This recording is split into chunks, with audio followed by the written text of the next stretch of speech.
So I've gone through the equipment. I have put it all together. Look how beautiful this tank is. We are ready to start filling it with sand and with water. I've got some sand left over from my previous tanks. Rinse well before use. This is the worst thing about doing a tank. I hate washing sand. Here's one I did earlier. When I put the water into the tank, it's still going to be quite foggy, but it's best to give it a good rinse. Look how nice that looks. Nice. Now, I don't plan on putting anything in here that needs a deep sand bed, so I'm going quite small, but if you are looking at something that is going to need that sand, you can, by all means, put more in. This is just what I'm doing. After that is done and you are happy with the amount of sand you've got in, it's time to put some water in it.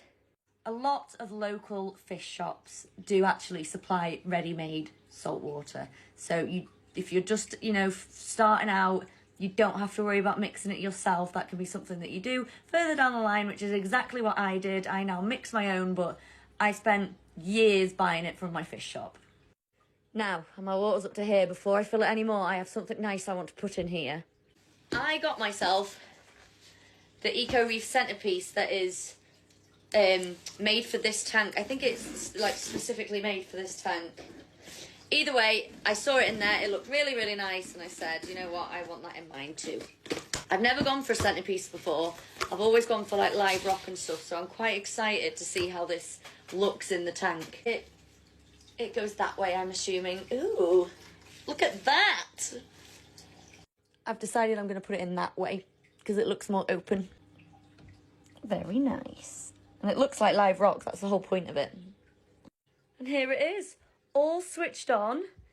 The only thing I haven't done is plugged in the skimmer because I don't actually need it at the moment because there is nothing to skim out of the water. But look at that. Look how beautiful that is. Oh, I'm so happy. I am now going to let this tank get up to temperature. I like to bring mine around 24, 25 degrees. And then once it has got to that temperature, that is when we can start talking about how we're going to cycle this tank. So I will see you in the next one. Bye.